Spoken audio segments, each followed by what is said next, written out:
अस्सलामुअलैकुम, welcome to my YouTube channel short and for all. दोस्तों, उम्मीद है आप तमाम लोग खैरियत से होंगे। आज मैं आप लोगों के लिए शॉर्ट हैंड की तीसरी क्लास लेकर के हाजिर हुआ हूँ। जैसा कि हमने लास्ट क्लास के अंदर डिस्कस किया था कि आज हम दो चीज़ें डिस्कस करने वाले हैं, जो नंबर 1 ज्वाइनिंग ऑफ कॉन्सोनेंट और number 2 second place light dot. हमने लास्ट क्लास के अंदर वॉवेल्स की जो डेफिनेशन है उसको ब्रीफली डिस्कस किया था और उसके साथ साथ अपना पहला वॉवेल भी डिस्कस किया था कि उसका क्या नाम है और उसे प्लेस करने का तरीका भी सीखा था। और अब हम आगे एक स्टेप आगे बढ़ेंगे और अगली नेक्स्ट चीज़ सीखेंगे, जो कि है ज्वाइनिंग ऑफ कॉन्सोनेंट और सेकंड प्लेस लाइट डॉट। तो चलिए बगैर टाइम वेस्ट किए आगे बढ़ते हैं। दोस्तों, मैंने इस तरीके से यहाँ पर लिख दिया है ज्वाइनिंग ऑफ कॉन्सोनेंट्स। आपको हेडिंग से ही अंदाज़ा हो रहा होगा हम इसके अंदर क्या करने वाले हैं या इससे क्या होगा। तो सबसे पहले डेफिनेशन की हेडिंग डाली है और मैं आपको ये डेफिनेशन लिखवाता हूँ। इसको आप अपने पास नोट डाउन कर लीजिए। जितनी भी डेफिनेशंस मैं आपको लिखवाता आ रहा हूँ और जो आगे लिखवाऊँगा उन सबको अच्छे से आपने अपने दिमाग के अंदर, मेमोरी के अंदर इसको बिठा लेना है, क्योंकि जितनी अच्छी आपकी डेफिनेशन पक्की होगी आपको हर चीज़ शॉर्ट हैंड की क्लियर होती जाएगी। तो चलिए अपनी नोट पैड निकाल करके डेफिनेशंस को लिख लीजिए। डेफिनेशन एक ही पॉइंट है इसका, ज्वाइनिंग ऑफ कॉन्सोनेंट्स। दो या दो से ज़्यादा कॉन्सोनेंट्स को बग़ैर पेंसिल उठाए लिखने के प्रोसेस को ज्वाइनिंग ऑफ कॉन्सोनेंट्स कहा जाता है। फिर रिपीट कर दूं मैं, दो या दो से ज़्यादा कॉन्सोनेंट्स को बग़ैर पेंसिल उठाए लिखने के प्रोसेस को ज्वाइनिंग ऑफ कॉन्सोनेंट्स कहा जाता है। जैसे कि मैंने एक ये चीज़ लिखी है यहाँ पर, एक कॉन्सोनेंट मैंने लिखा है पी का, एक मैंने लिखा है चे का। अब जैसे ये एक लाइन है, जो शॉर्ट हैंड के एक नोट पैड होता है उसकी इस तरीके से कॉलम बने होते हैं, रोज़ बने होते हैं। अब ये इधर हमने पी का कॉन्सोनेंट ड्रॉ किया, ठीक है। इसी के साथ हमने चे का कॉन्सोनेंट ड्रॉ कर दिया बगैर पेंसिल उठाए या बगैर मार्कर उठाए।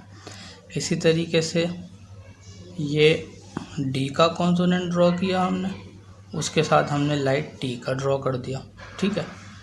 इसी तरह बी का ड्रॉ किया, उसी के साथ टी का ड्रॉ कर दिया। यानी बगैर पेंसिल उठाए हमने दो कॉन्सोनेंट्स को या उससे भी ज़्यादा जितने अल्फ़ाबेट्स उसके कॉन्सोनेंट्स ड्रॉ होंगे, बगैर पेंसिल उठाए जो हम बनाएंगे उसको ज्वाइनिंग ऑफ कॉन्सोनेंट्स कहा जाएगा। अब मिसाल के तौर पे ये डी हो गया और मुझे इसके साथ पी का बनाना। तो सबसे पहले मैंने डी का बनाया हैवी डॉट, उसके बाद पी का मैंने बना दिया लाइट डॉट। ये मार्कर के अंदर आपको क्लियर नहीं होगा, लेकिन मैं पहली क्लास के अंदर बता चुका हूँ कि अल्फ़ाबेट्स या कॉन्सोनेंट जो है वो किस तरीके से ड्रॉ होंगे।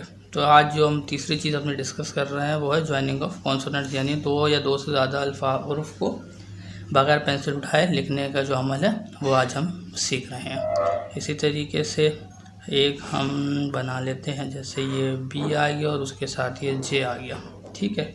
अब बी जो है वो डार्क है और जे जो है वो भी डार्क है। ये इस तरीके से बी और जे हो गए। आई होप आपको इसके अंदर सब चीज़ क्लियर होगा ही होगी। अगर फिर भी किसी किस्म की कोई परेशानी हो तो आप मुझसे कमेंट्स में पूछ सकते हैं। तो चलिए दोस्तों आगे बढ़ते हैं और अपनी सेकंड टॉपिक को डिस्कस करते हैं, जो कि है सेकंड प्लेस लाइट डॉट। हमने लास्ट क्लास के अंदर अपना पहला वॉवेल पढ़ा था, जो कि था सेकंड प्लेस हैवी डॉट। यानी अगर सेकंड प्लेस के ऊपर हम हैवी डॉट लगाएंगे तो क्या साउंड क्रिएट होगी, वो हम लास्ट क्लास के अंदर पढ़ चुके हैं। अब हम जो नई चीज़ पढ़ रहे हैं वो है सेकंड प्लेस लाइट डॉट, उसी की सीरीज़ का ही है। यानी अगर मिसाल के तौर पर ये एक कॉन्सोनेंट ड्रॉ किया है पी का, इसके ऊपर ऐसे लाइट डॉट लगाएंगे तो क्या साउंड क्रिएट होगी। जो वो साउंड क्रिएट होगी वो होगी ए की। क्या साउंड होगी, वो साउंड होगी ए की। ये ए और ये ई, इस तरीके से ए और ई की जो आवाज़ है ए करके वो बनेगी। फॉर एग्जांपल मैंने एक ये वर्ड लिखा जे ए और टी, जेट। अब इसमें से जे को एलिमिनेट करें तो क्या बनेगा, ये बचेगा एट। इसमें से आप टी को कर दें तो क्या आवाज़ बचेगी, वो बचेगी ए की।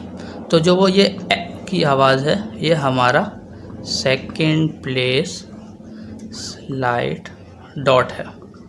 ए की आवाज़ हमारी सेकंड प्लेस लाइट डॉट है। फर्स्ट वॉवेल की जो आवाज़ थी वो थी ए, और जो अब सेकंड प्लेस लाइट डॉट की आवाज़ है वो है ए की। अब ये मैंने एक वर्ड लिखा है जेट लिखवाने के लिए, ठीक है। अब देखें ये जेड वर्ड जब आप लिखेंगे तो इसके अंदर आपको दोनों चीज़ें क्लियर हो जाएंगी, वॉवेल भी हो जाएगा और ज्वाइनिंग ऑफ कॉन्सोनेंट भी हो जाएगा। ये हमने मिसाल के तौर पे एक बनाया जे का कॉन्सोनेंट, उसके साथ बनाया टी का वो सही कॉन्सोनेंट, और उसी के साथ यहाँ पर लाइट डॉट लगा दिया, ये हो गया जेड। इसके अंदर आपका कॉन्सोनेंट जो है वो ज्वाइनिंग ऑफ कॉन्सोनेंट भी आ रहा है और सेकंड वॉवेल भी आ रहा है। इसी तरीके से ये एक वर्ड है पैट, ये पी का बनाया और इधर टी का लगाया, ठीक है। पी के बाद आई है इधर वॉवेल और टी जुड़ गया। पहला कॉन्सोनेंट आया, उसके साथ वॉवेल की साउंड आई इस तरीके से, और फिर उसके बाद सेकंड कॉन्सोनेंट जुड़ा टी का, पैट का। इसी तरीके से यह है एज, ठीक है। अब ये हमने जे का कॉन्सोनेंट ड्रॉ कर दिया, ठीक है, और उसके साथ हमने ए का वॉवेल लगा दिया, ये हो गया एज। इसी तरीके से अब हमने लिखना है डेप्थ, ठीक है। हमने डी का कॉन्सोनेंट ड्रॉ किया, उसके साथ टी का, ये थोड़ा सा, ये हमने डी का कॉन्सोनेंट ड्रॉ किया, इसके साथ हमने टी का लिया, यहाँ हमने वॉवेल लगा दिया, ये हो गया डेड। आई होप आपको ये सारी चीज़ क्लियर हो गई होगी। सेकंड प्लेस लाइट डॉट कि इसकी क्या साउंड होती है, और इसके साथ साथ ज्वाइनिंग ऑफ कॉन्सोनेंट में भी किस तरीके से यूटिलाइज होगा।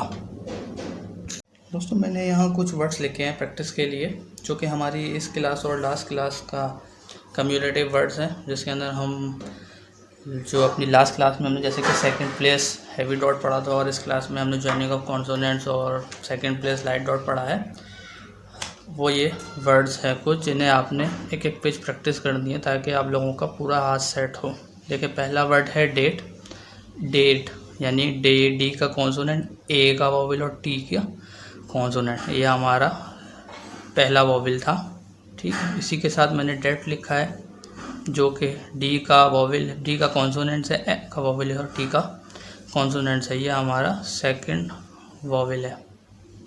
और इसी के साथ साथ इन सभी अल्फाजों के अंदर आप देख रहे होंगे ज्वाइनिंग ऑफ कॉन्सोनेंट्स आ रहे हैं। Date, depth, pat, babe, bat, at, tape, page, itch, ये तमाम चीज़ें आप वर्ड में दोबारा रिपीट करता हूँ, इनको आपने आधा आधा पेज प्रैक्टिस करनी है ताकि आपका हाथ सेट हो।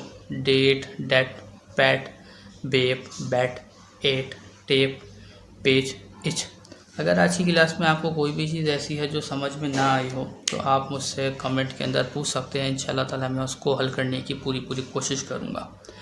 और इसके साथ साथ नेक्स्ट क्लास के अंदर हम एक स्टेप आगे बढ़ेंगे और हम दो चीज़ों को डिस्कस करेंगे। पहली होगी फ्रेजिंग और दूसरी होगी शॉर्ट फॉर्म्स। ये दो चीज़ें हम नेक्स्ट क्लास के अंदर डिस्कस करेंगे इंशाल्लाह ताला। तब तक के लिए अपना ख्याल रखिएगा, और अगर आप नए हैं तो मेरे इस चैनल को सब्सक्राइब करिएगा और इस वीडियो को ज़्यादा से ज़्यादा शेयर करिएगा ताकि तमाम लोगों तक ये नॉलेज मुहैया की जा सके। शुक्रिया।